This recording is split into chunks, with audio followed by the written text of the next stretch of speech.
할렐루야. 아멘. 우리 서로 인사하겠습니다. 하나님이 당신을 축복하십니다.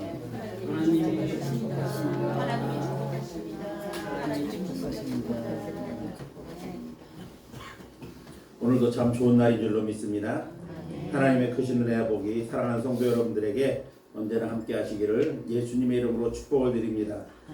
설 명절 즐겁게 그리고 또 은혜롭게 보낸 줄로 믿습니다. 이번 한 주간은 제법 포근한 날씨 가운데 한 주간을 지냈습니다. 어제는 무려 15도 이상의 기온이 올라와서 차 안에서는 덥다고 느낄 정도로 그렇게 아주 포근한 한 주간이었습니다. 이제 꽃샘 추위를 비롯해서 한두 번의 추위만 지나가면 겨울도 끝날 것 같습니다.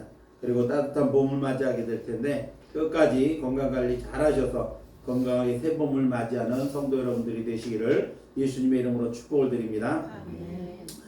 간디가 영국에서 대학을 다니던 시절에 글을 가르치던 피터스라고 하는 그러한 교수가 있었습니다. 그는 자신에게 고개를 절대 숙이지 않는 간디가 매우 못마땅했습니다. 그래서 언제나 간디를 골탕 먹이려고 항상 벼르고 있었습니다. 하루는 간디가 대학 강당에서 식당에서 점심을 먹고 있는데 피터스 교수가 먼저 자리에 앉아 있고 간디는 이 식판을 들고 피터스 교수 옆에 가서 자리를 앉았습니다. 피터스 교수는 거드름을 피우면서 간디에게 이렇게 말을 합니다. 간디군, 자네가 아직도 잘 모르는 모양인데 돼지와 새가 함께 앉아서 식사를 하는 경우는 없다네. 이렇게 간디를 모욕하는 말을 했습니다. 그랬더니 간디는 웃으면서 이야기를 합니다. 걱정하지 마세요, 교수님. 제가 어디 다른 곳으로 빨리 날아갈게요. 이렇게 말을 했습니다. 이 말은 교수가 돼지고 자기가 새라는 얘기입니다. 오히려 이 피터스 교수는 간디에게 한마디 당한 그러한 꼴이 되었습니다. 복수심에 불타던 교수는 다음번 시험에서 간디에게 골탕을 먹이겠다. 이 간디에게 좋은 성적을 주지 않겠다라고 그렇게 다짐을 했지만 시험에 이 간디는 너무나도 시험을 잘 치러서 만점에 가까운 좋은 점수를 받게 됩니다. 피터스 교수는 분을 사귀지 못하고 다음과 같은 질문을 간디에게 던졌습니다. 간디군, 길을 걷고 있다가 두 개의 자루를 발견했네. 한 자루에는 돈이 가득 들어있고 다른 자루에는 지혜가 가득 들어있어. 둘 중에 하나만 선택해야 된다고 한다면 자네는 어느 쪽을 택하겠는가? 라고 말을 물었습니다. 그랬더니 간디는 그야 당연히 돈자루죠. 이렇게 대답을 합니다. 그러자 교수는 불쌍한 듯이 간디를 쳐다보며 하는 말이 내가 그 입장이었더라면 지혜를 택했을 거네. 자네는 알고 보면 돈을 밝히는 속물이구만. 이렇게 대답을 했습니다. 그랬더니 이 간디가 이렇게 대답을 합니다. 각자 자신이 가지고 있지 않은 것을 선택하는 것이 아니겠어요? 라고 말을 합니다. 이 말은 자신은 이미 지혜를 가지고 있기 때문에 돈자루를 선택해도 상관이 없다. 그런 의미였습니다. 히스테리에 빠진 이 피터스 교수는 간디의 시험지에 신경질적으로 멍청이라고 하는 그러한 글을 적은 후에 그에게 돌려주었습니다. 시험지를 받은 교수는 교수에게 다가가서 이렇게 말합니다. 교수님, 제 시험지에는 점수는 없고 교수님의 사인만 있네요. 이렇게 말을 했다고 합니다. 그 말은 교수가 멍청이고 자기는 점수를 아직 받지 못했다라고 하는 그러한 이야기입니다. 자, 세상은 축복의 언어, 칭찬의 언어, 격려의 언어보다는 자존감을 무너뜨리고 인격을 무시하는 그러한 말들이 아무런 꺼리낌 없이 주고 또 그런 말 때문에 상처를 받는 경우가 많습니다. 그런 말들 때문에 자존심이 상하고 밤참을 설치며 분개하게 하는 그러한 일들이 많습니다. 간디처럼 지혜로운 말로 받아쳐야 하는데 그런 말을 할 수 있는 재주가 누구에게나 있는 것은 아닙니다. 자존심과 자존감이라고 하는 것은 어떻게 다를까요? 자존심은 스스로를 높이는 마음, 남에게 굽히지 아니하고 자신의 품위를 스스로 지키려고 하는 마음을 우리는 자존심이다. 이렇게 말을 합니다. 반면에 자존감은 자신에 대한 존엄성이 타인의 외적인 인정이나 칭찬에 의한 것이 아니라 자기 내부의 성숙한 사고와 가치에 의해 얻어지는 개인의 의식, 즉 자신을 존중하고 사랑하는 마음, 그것을 우리는 자존감이다 그렇게 표현을 합니다. 자존심은 남과 결부되어 있고 자존감은 남과 상관없는 스스로 만족할 수 있는 그러한 경지를 자존감이다 이렇게 표현할 수가 있습니다. 자존심이 센 사람은 자신의 주관보다는 남의 시선에 더 집중을 합니다.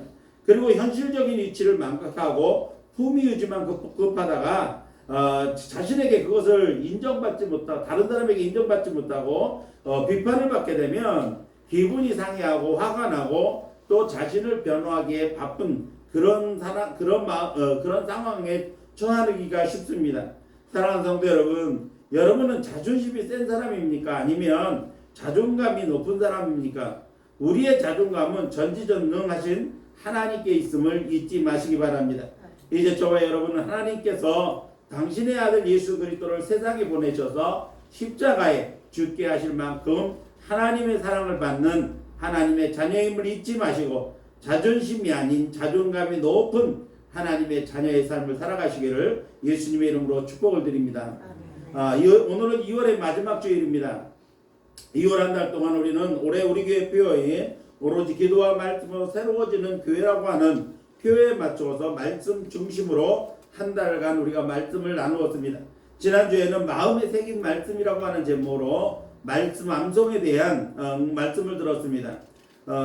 다시 한번 우리가 기억을 되살려 본다고 한다면 첫 번째로 마음에 저장된 말씀, 즉 암송된 말씀은 놀라운 능력을 나타낸다라고 말씀을 드렸습니다. 두 번째는 마음에 저장된 말씀은 죄와 세상의 유혹을 이기는 능력이 된다라고 말씀을 드렸습니다. 또 세 번째로 마음에 저장된 말씀은 내 마음을 지키는 파수꾼의 역할을 한다라고 말씀을 드렸습니다.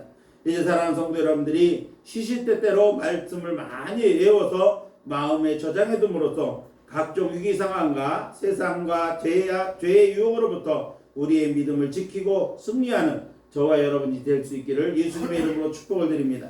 자, 오늘은 2월의 마지막 주일로 말씀을 사모하는 자라고 하는 제목으로 하나님의 말씀인 성경 말씀을 대하는 성도에게 필요한 마음가짐에 대한 말씀으로 함께 은혜를 나누려고 합니다. 한 여행자가 사막을 지나가다 그만 길을 잃어버리고 말았습니다.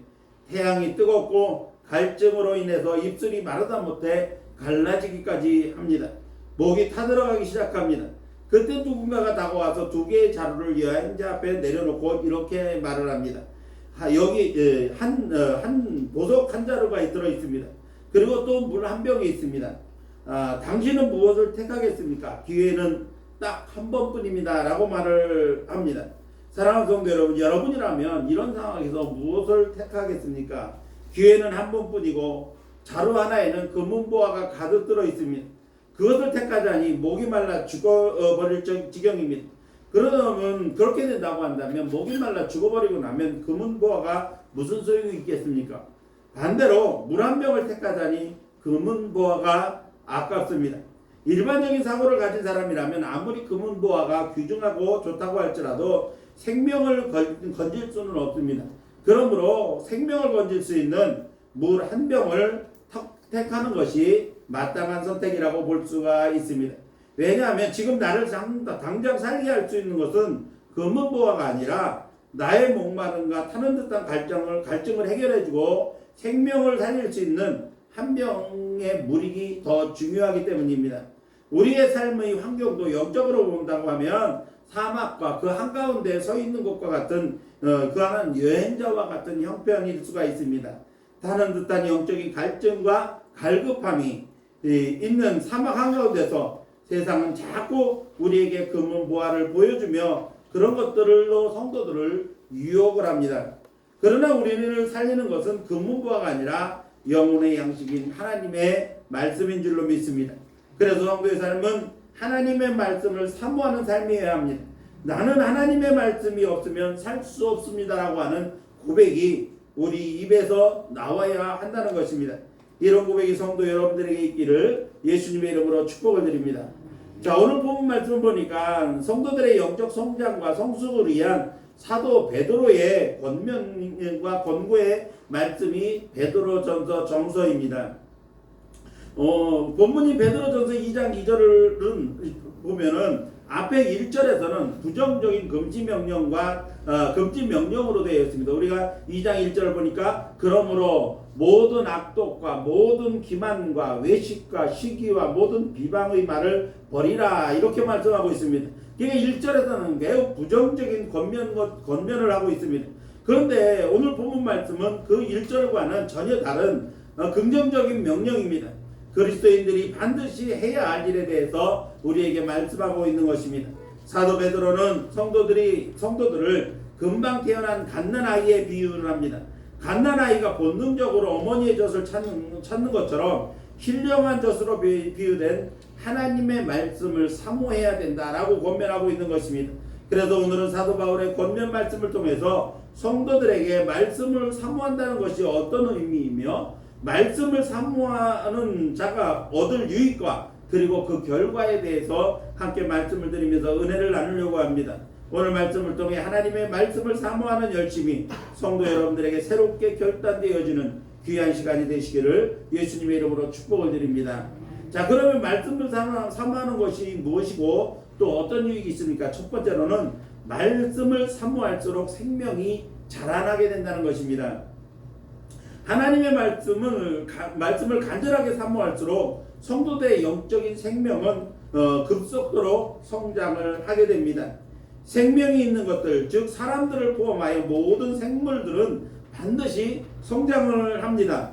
특히 사람들이 갖고 있는 식물은 건강하게 잘 자도록 하기 위해서 많은 노력을 기울이기 마련입니다. 사람은 건강하게 성장하려면 잘 먹어야 됩니다. 그리고 운동도 열심히 하고 공부도 열심히 해야 몸도 마음도 지혜도 건강하게 성장을 하는 것입니다. 몸은 튼튼한데 머리에든 지식이 없으면 그것도 건강한 성장이라고 말할 수가 없습니다. 반대로 공부도 열심히 하고 착한 마음씨도 가졌는데 몸이 허약하면 그것도 건강한 성장은 아닙니다.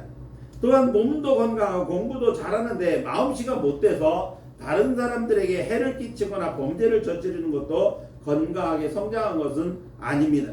건강한 성장이라고 하는 것은 누가복음 2장 52절에서 예수님의 어린 시절을 이렇게 표현합니다. 예수는 지혜와 키가 자라가며 하나님과 사람에게 더욱 사랑스러워 가시더라 이렇게 말씀했습니다. 자, 예수님께서 지혜가 자랐다는 것은 정신적인 성장을 의미하는 겁니다. 키가 자랐다는 것은 몸이 성장, 육체적인 성장을 의미하는 것입니다. 키와 지혜가 자라가며 몸과 정신만 성장한 것이 아니었습니다. 하나님과 사람에게 더욱 사랑스러워갔다. 먼저는 하나님에게 사랑스러워 가셨다고 하는 것은 영적인 성장을 의미하는 것이고요. 그 다음에 사람에게 사랑받았다고 하는 것은 사회적인 성장이었다는 겁니다. 그래서 예수님은 정서적으로나 육체적으로나 영적으로나 그리고 사람과의 관계인 사회적으로나 건강하게 성장하셨다. 오늘날 성장의 그러한 지혜를 우리에게 말씀하고 있는 것입니다. 식물도 마찬가지로 농부가 밭에 씨앗을 심고 땀 흘려 열심히 가꾸는 이유가 무엇입니까? 건강한 곡식, 튼실한 곡식과 채소를 거두기 위해서 그렇게 수고를 하는 것입니다. 이처럼 건강한 성장은 모든 생물이 가지고 있는 본능적인 것입니다. 오늘 본문 말씀을 보니까 사도 베드로는 성도들을 갓난아이에 비유했습니다.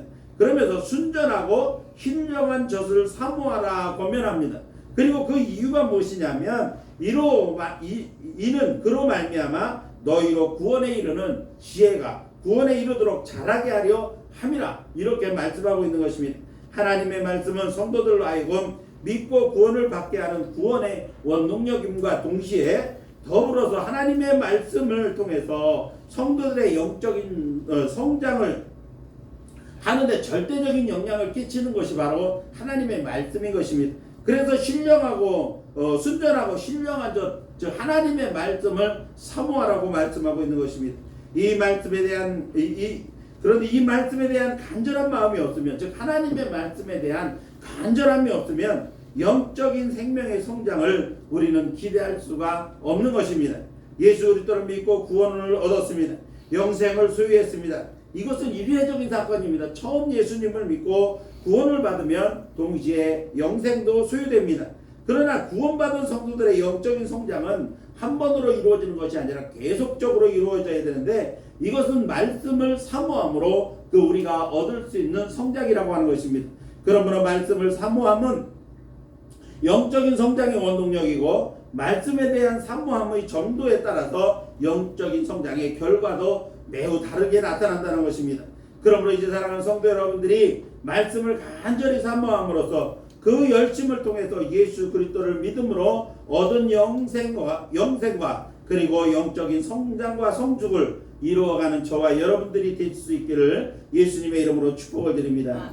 두 번째로 사모함은 영적 갈증을 아는 것을 우리는 사모함이다, 이렇게 표현을 합니다. 성도들이 겪는 신앙의 위기는 큰 시험이나 고난을 통해서 오는 것이 아니라 하나님의 말씀에 대한 갈급함이 사라질 때부터 시작되어지는 겁니다. 오히려 우리가 신앙의 위기가 큰 시험이나 고난을 통해서 오면 하나님 앞에 메어 달리고 하나님 앞에 간절하게 기도함으로써 해결할 수 있습니다. 그러나 실제 진짜 신앙의 위기는 하나님의 말씀에 대한 갈급함이 우리의 마음에서, 우리의 영적인 생활에서 사라지게 되면 그때는 정말 큰 위기가 다가오는 것입니다. 자기도 모르는 사이에 신앙의 위기를 만날 수밖에 없는 것입니다. 신앙생활을 시작한 지 꽤 오래되었고 교회에도 열심히 나옵니다. 예배에도 열심히 참석하는데도 불구하고 내 심령 가운데 하나님의 말씀에 대한, 그리고 은혜에 대한 갈급함이 없습니다. 은혜에 대한 감격도 없으면 내 신앙의 위기가 다가오고 있다고 하는 것을 우리는 스스로 직감할 수 있어야 되는 것입니다. 시편 40편 1절 말씀을 보니까 하나님이여 사슴이 시냇물을 찾기에 갈급함 같이 내 영혼이 주를 찾기에 갈급하나이다. 시편 기자는 그렇게 노래했습니다. 마치 목마른 사슴이 마실 물을 찾아서 온 산과 계곡을 뛰어다니는 것과 같이 믿음을 가진 성도는 하나님의 말씀을 찾는 갈급함이 있어야 된다라고 하는 것을 말씀하고 있는 것입니다. 한 아이가 밖에서 한참을 뛰어놀다가 집으로 막 들어옵니다. 땀을 뻘뻘 흘리며 들어오자마자 엄마에게 외치듯 말합니다. 엄마, 밥 주세요. 나 배고파요. 지금 아이에게는 장난감도 필요 없습니다. 재미있는 TV 프로그램도 소용이 없습니다. 지금 아이에게 가장 필요한 것은 밥입니다. 갈증을 해결해 줄 수 있는 물 한 잔이 필요한 겁니다. 갈증을 해결해 주고 배고픔을 해결해 줄 수 있는 밥과 한 잔의 물이 이 아이에게는 가장 필요한 것입니다. 우리의 영혼도 마찬가지입니다. 세상 일로 바쁘게 움직이고 분주하게 살다 보면 우리의 영혼이 배가 고프고 목도 마르게 되는 것입니다. 갈증을 느끼고 갈급함을 느끼게 되어진다라고 하는 것입니다. 그런데 많은 사람들은 영혼의 굶주림을 말씀이 아닌 다른 것으로 채우려고 하는데 문제가 있습니다. 돈이나 명예, 세상 권력, 그리고 인생의 성공, 그리고 다른 사람의 인정 등으로 채우려고 합니다. 영적인 굶주림은 이런 세상적인 것들로 절대로 채워지지 않습니다. 아무리 많이 가지고 아무리 많이 소유한다 할지라도 채워지지 않는 것이 영적인 갈증인 것입니다. 그러므로 우리의 영혼의 굶주림은 오직 하나님의 말씀으로만 채워진다고 하는 사실을 잊지 마시기 바랍니다. 사랑하는 성도 여러분, 신앙의 위기는 말씀의 갈급함을 느끼지 못하는 데서 오는 것입니다. 말씀을 사모하는 마음이 식어지고 사라지면 영혼의 위기가 다가오는 것입니다. 따라서 말씀의 갈급함을 느끼고 영적인 갈증을 느끼는 것이 사모함이며 이것이 우리의 영적인 성장을 돕는 능력이 된다는 것입니다. 말씀을 사모하는 영적인 갈급함이 우리에게 있으면 세상의 소리에 우리는 흔들리지 않습니다. 말씀을 사모하는 사람은 세상의 소리에 흔들리는 사람이 아니라 하나님의 음성에 붙들린 사람인 것입니다. 따라서 말씀을 사모하는 영적인 갈급함을 날마다 느낄 때 말씀을 찾고 가까이 하며 내가 읽은 말씀, 내가 들은 말씀, 내게 들려주신 말씀을 굳게 붙들고 사는 영적인 갈증 속에 사는 사람이 하나님의 말씀을 사모하는 사람인 것입니다. 이제 사랑하는 성도 여러분들이 늘 우리의 영혼을 살리는 하나님의 말씀에 귀를 기울이고 그 말씀을 사모하며 그 말씀을 찾아 헤매는 영혼의 갈증을 느끼는 성도가 되어져서 날마다 우리의 영혼이 말씀을 따라 살아가는 저와 여러분이 되시기를 예수님의 이름으로 축복을 드립니다. 마지막 세 번째로 말씀을 사모하는 자는 반드시 변화되어집니다. 말씀을 사모하는 사람은 말씀을 따라 살기 때문에 당연히 삶의 변화가 일어나게 됩니다. 신앙생활도 신앙의 연륜이 쌓여가면 자연히 신앙의 입맛, 즉 말씀을 먹는 그 입맛도 변합니다. 아이들이 자극적인 음식을 좋아하지만 아이들일 때, 어릴 때는 자극적인 음식을 좋아합니다. 그러나 나이가 들면 들수록 그런 것보다는 아주 담백한 음식을 좋아하게 됩니다. 왜냐하면 건강을 생각하기 때문입니다. 그래서 무조건 입에 맞는 맛있는 음식만 먹지 않습니다. 나이가 들면 건강에 관심이 많아지게 되고 따라서 삶의 방식이나 생각과 관심사 또는 먹는 음식까지도 달라지게 되는 것입니다. 영적인 입맛의 변화도 마찬가지입니다. 처음에는 은혜로운 간증이나 혹은 감동적인 신앙 이야기 그리고 성경 말씀 가운데서도 기적이 일어나는 그러한 내용들을 좋아합니다. 그러나 신앙의 연륜이 쌓이면 화려하지는 않아도 또한 특별한 체험이 없어도 오늘 아침에 읽고 묵상한 한 절의 말씀을 가지고 그 말씀 그대로를 깨닫고 그 말씀을 마음에 새기고 오늘도 이 말씀이 나를 살린다, 이 말씀을 따라 살아야겠다, 이런 결단을 가지고 살아가게 됩니다. 그래서 그러한 고백들이 입에서 나오는 겁니다. 오늘도 이 말씀을 따라 살게 하옵소서, 이런 고백을 하게 되는 것입니다. 이것이 바로 말씀을 사모하는 성도의 변화인 것입니다. 우리가 신앙의 초기 때는 어떤 능력에 관련된 말씀들을 많이 좋아합니다. 그래서 은혜로운 간증, 사람들의 간증, 하나님의 은혜를 이렇게 체험했다라고 하는 그러한 간증 같은 이야기에 귀를 기울입니다. 하나님의 말씀도 어떤 역동적인 이 기적의 사건들 이런 것에 많은 이 귀를 기울이게 되고 그런 말씀들을 많이 읽습니다. 그러나 우리의 신앙이 성장할수록 그러한 것보다는 우리의 일상 가운데서 작게라도 주어지는 그러한 말씀, 우리에게 감동을 주는 그러한 말씀을 붙들고 하루를 살아가고 또 그 말씀 때문에 어려운 시험의 때를 이기고 극복하기도 하는 것입니다. 말씀에 대한 간절한 사모함이 있으면 자신에게 주어진 말씀을 따라 순종하는 삶을 살게 됩니다. 그래서 말씀에 대한 사모함은 곧 말씀에 대한 사랑으로 나타나게 되어지는 것입니다. 말씀을 사랑하면 말씀을 가까이 두기를 원합니다.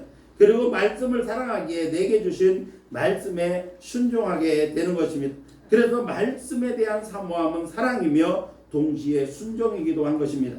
결국 하나님의 말씀을 사모하는 사람은 그 말씀을 따라 순종하는 삶을 살기에 삶이 말씀을 이끄는 대로 변화된 삶을 살아가게 되고 이런 것들이 자연스러운 변화로 나타나는 것입니다.